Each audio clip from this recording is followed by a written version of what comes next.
वंचित बहुजन आघाडीचे राष्ट्रीय अध्यक्ष ॲडव्होकेट बाळासाहेब आंबेडकर यांनी मुंबईमध्ये एक प्रेस कॉन्फरन्स घेतली.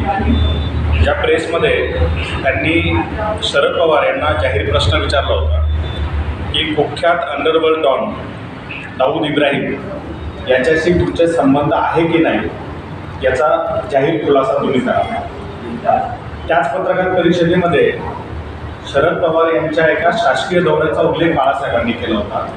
तो दौरा साधारण असा होता, भारतातून लंडन, लंडनमधून कॅलिफोर्निया, कॅलिफोर्नियातून पुन्हा लंडन, लंडनमधून दुबई, दुबईतून पुन्हा लंडन आणि मग भारत. या दौऱ्यादरम्यान दुबईमध्ये तुम्ही दाऊदला भेटलात की नाही असे 2 प्रश्न बाळासाहेबांनी जाहीर पत्रकार परिषदेतून शरद पवारांना विचारले होते आणि त्याचा खुलासा त्यांनी करावा असं आवाहन केलं होतं. मात्र आता 9 महिने उलटून गेले, अद्याप शरद पवार यांनी यावर भरशब्द काढलेला नाही, कुठलीही प्रतिक्रिया दिली नाही, कुठलाही खुलासा दिलेला नाही. त्यामुळे आमचं वंचित बहुजन आघाडीच्या वतीने पुन्हा एकदा त्यांना आवाहन आहे की बाळासाहेब आंबेडकरांनी हा जो मुद्दा उपस्थित केलेला आहे, हे जे प्रश्न उपस्थित केलेले आहेत, त्याचा एकदाचं तुमच्या तोंडून काय तो जाहीर खुलासा करा आणि एकदाचं दूध का दूध पाणी का पाणी होऊन जाऊ. दुसरा मुद्दा असा आहे की आमचा निवडणूकपूर्व युतीमध्ये महाविकास आघाडीमध्ये सहभाग होऊ शकला नाही. यामागे शरद पवारांचे दाऊदसोबत असलेले संबंध उघड करण्याची आणि त्या संदर्भानं कारवाई करण्याची धमकी भाजपने तुम्हाला दिली होती का, हा आमचा त्यांना प्रश्न आहे. याचंही त्यांनी जाहीर उत्तर द्यावं. आणि तिसरा मुद्दा, राष्ट्रवादी काँग्रेस शरद पवार गटाचे जे नवनियुक्त प्रदेशाध्यक्ष आहेत शशिकांत शिंदे, त्यांचा पूर्ण आदर राखून या ठिकाणी मी सांगतो की ज्या गोष्टी तुम्हाला माहिती नाही आहे त्या गोष्टींच्या बाबतीत तुम्ही जाहीर वक्तव्य करणं टाळलं तर ते अधिक बरं होईल.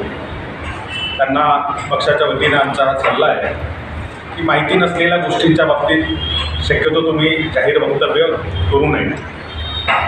आम्हाला अपेक्षा आहे की 9 महिने उलटून गेल्यानंतर अद्याप शरद पवार बोललेले नाही आहेत. मात्र आज ही त्यांना आठवण करून देण्यासाठी आम्ही पत्रकार परिषद घेत आहोत. या माध्यमातून, आपल्या माध्यमातून त्यांच्यापर्यंत हा मेसेज पोहोचेल आणि बाळासाहेब आंबेडकरांनी उपस्थित केलेल्या दोन्ही प्रश्नांची उत्तरं लवकरात लवकर ते जनतेसमोर मांडतील अशी आमची अपेक्षा आहे. आता आपण विचारू. बाळासाहेब आंबेडकर म्हणलं की शरद पवार हे भाजपचे असतात, तर काल शशिकांत शिंदे म्हणले की निवडणुकीची आकडेवारी जर बघितली, बाळासाहेब तर बरोबर बोलतात, आपण निवडणुकीची आकडेवारी बघितली लोकसभा विधानसभा, तर त्यानुसार बाळासाहेब आंबेडकर स्वतः भाजपचे असतात की असं त्या आकडेवारीतून दिसतं. मी स्वतः सांगत नाही, हवं तर आकडेवारी सोबत बोलू शकतो. काय आहे की शशिकांत शिंदे असतील किंवा त्यांचे आमदार रोहित पवार असतील, यांनी जी टेप वाजवत आहेत ना ती घालून इतकी गुळगुळीत झालेली आहे की आता त्या टेपचा आवाजही लोकांच्या कानापर्यंत पोहोचत नाही. त्यामुळे त्यांनी नवीन काहीतरी आणावं, नवीन काहीतरी बोलावं. ज्या आकडेवारीच्या बाबतीत ते बोलतात किंवा भाजपला मदत झाल्याच्या बाबतीत ते बोलतात, तर महाराष्ट्राची जनता ही दूधखोरी नाही. महाराष्ट्राच्या जनतेनं भाजपला शरद पवारांनी आत्तापर्यंत कशी कशी किती वेळा मदत केली आणि आजही कशी करतायत. राष्ट्रवादी काँग्रेस पक्ष 70-80% हा कसा भाजपसोबत जाऊन सत्तेत बसलेला आहे. अजित पवार सत्तेचा लाभ घेत आहेत त्या गटासह आणि अप्रत्यक्ष लाभार्थी शरद पवारांसोबत इकडे या गटात कसे हे अख्खा महाराष्ट्र बघतोय. जे भाजपसोबत आहेत ते सत्तेमध्ये राहून सत्तेचे सगळे फायदे घेत आहेत आणि शरद पवारांसोबत बाहेर असलेला जो गट आहे तो अप्रत्यक्षरित्या सभागृहात कशी मदत करतोय. हे NRCचे जे कायदे होते तो आणण्याचा जेव्हा प्रयत्न झाला त्यावेळेला सभागृहात राहून विरोध करण्याऐवजी वॉकआउट करून कशा पद्धतीनं तुम्ही मदत केलेली आहे हे बघितलेलं आहे. शेतकरी विरोधी 3 काळे कायदे जेव्हा आणले गेले त्यावेळेला त्या कायद्याला कडाडून विरोध सभागृहात करायचा होता, त्याच्याऐवजी मतदानाच्या ऐन वेळेला तुम्ही वॉकआउट करता आणि मतदानाचा आकडा खाली आणता. या पद्धतीनं तुम्ही सभागृहात तिथे भाजपला कशी मदत करता हे जनतेनं बघितलेलं आहे.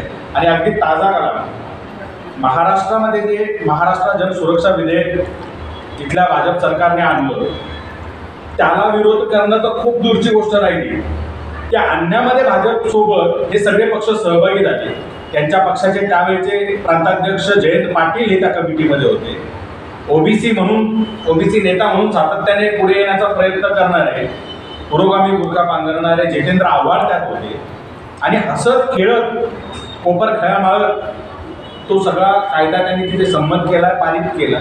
जेव्हा जनता यांना शिव्या द्यायला लागली, जेव्हा जनता यांच्यावरती राग व्यक्त करायला लागली, तेव्हा आज एक हातात कुठेतरी बाहेर येऊन लुटूपुटूचा विरोध करायचं हे नाटक करताय.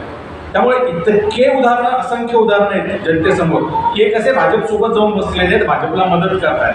त्यामुळं यांच्या घासून मुळीत झालेल्या कॅसेटवरती या प्रश्नांवरती उत्तरं द्यावी किंवा ती फोडत बसावी असं आम्हाला वाटतं. आपलं ते जर का बाळासाहेब आंबेडकरांवर सातत्याने असं उत्तर करत असेल आणि ते जर का आकडेवारीचं चॅलेंज देत असेल तर वंचित तसं काही त्यांना तर आकडेवारीचा मुद्दा असा आहे, कुठली आकडेवारी देत आहेत ते आमच्या उमेदवारांनी किती मतदान घेतलं त्याचं मला